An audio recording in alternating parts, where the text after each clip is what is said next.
But నేను బాగానే అవుతానండి. ఏం జరిగిందండి అసలు? యాక్చువల్లీ ఏంటంటే కొంచెం మ్యారేజ్ ఒక 11 మంత్స్ అవుతుంది. ఈ మధ్యకాలంలో కొంచెం వాళ్ళకి మనస్పర్ధలు వస్తున్నాయి, అంటే చిన్న చిన్న గొడవలు అవుతున్నాయి. ఒక 1 వీక్ బ్యాక్ వచ్చిన గొడవ అయితే మేము వెళ్ళాము, మాట్లాడాము. వాళ్ళ అత్తగారు ఈమె పైన మ్యాన్ హ్యాండ్లింగ్ చేశారు. మ్యాన్ హ్యాండ్లింగ్ చేయడం వల్ల కొంచెం ప్రాబ్లం అయితే మేము తీసుకొచ్చి ఒక 3 డేస్ వరకు మా దగ్గర ఉంచాము. మా దగ్గర ఉంచిన తర్వాత మళ్ళీ మేము కన్విన్స్ చేసి తను పంపించాము. పంపించిన తర్వాత ఈయన ఒక సెక్సువల్కి సంబంధించిన ఒక ట్యాబ్లెట్స్ అన్ని హిమాలయ ప్రోడక్ట్ ద్వారా కొన్ని ట్యాబ్లెట్స్ యూజ్ చేస్తున్నాడు. అవి యూజ్ చేయడం వల్ల తను ఏంటంటే హెవీ డోస్ తీసుకుంటాడు ఏంటో తెలియదు, కానీ బట్ అవి యూజ్ చేసిన కానించి అమ్మాయిని కొంచెం చాలా దారుణంగా శారీరకంగా బాగా హింసిస్తున్నాడు.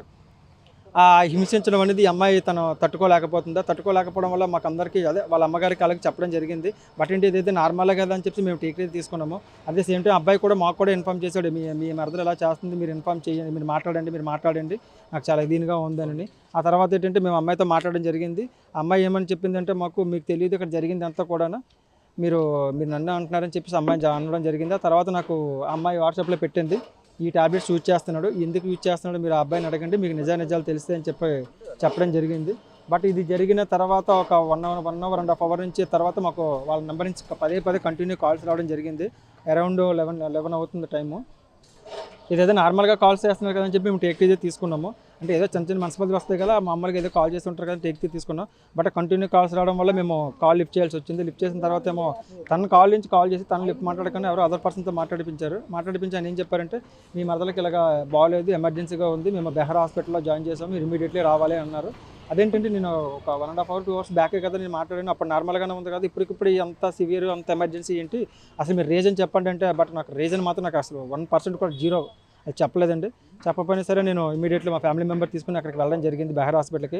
మేము వెళ్ళేసరికి మేము అడిగాము ఏం జరిగింది ఏంటంటే, అప్పుడు మా పోలీస్ డిపార్ట్మెంట్ చెప్పారు, అమ్మాయి చనిపోయింది, ఇలాగా ఉరేసుకుని చనిపోయింది అని చెప్పేసి వాళ్ళు చెప్పడం జరిగింది.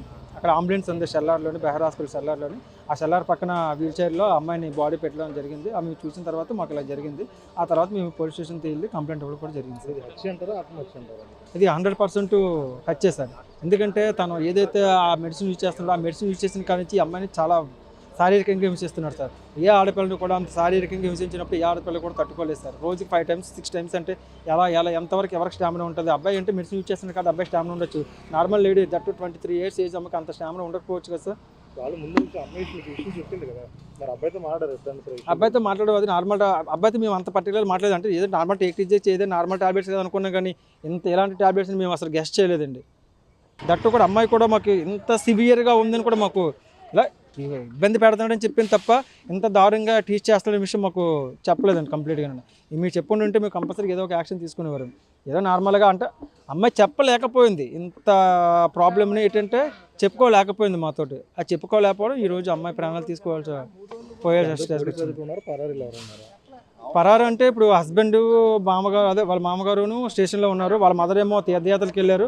వాళ్ళ బ్రదర్ ఏమో నాకు కనిపించారు, నైట్ హాస్పిటల్ దగ్గర కనిపించారు. టిల్ మార్నింగ్ నుంచి కూడా తన బిస్కండ్. నెక్స్ట్ ఫ్యామిలీ మెంబర్స్ కానీ ఎవ్వరు ఒక్క పర్సన్ కూడా ఇక్కడ హాస్పిటల్ దగ్గర కేజీ దగ్గర రావడం అనేది లేదు. అందరూ థర్డ్ పార్టీ మెంబర్స్ వస్తున్నారు తప్ప ఫ్యామిలీ మెంబర్స్ అయితే any person is not care.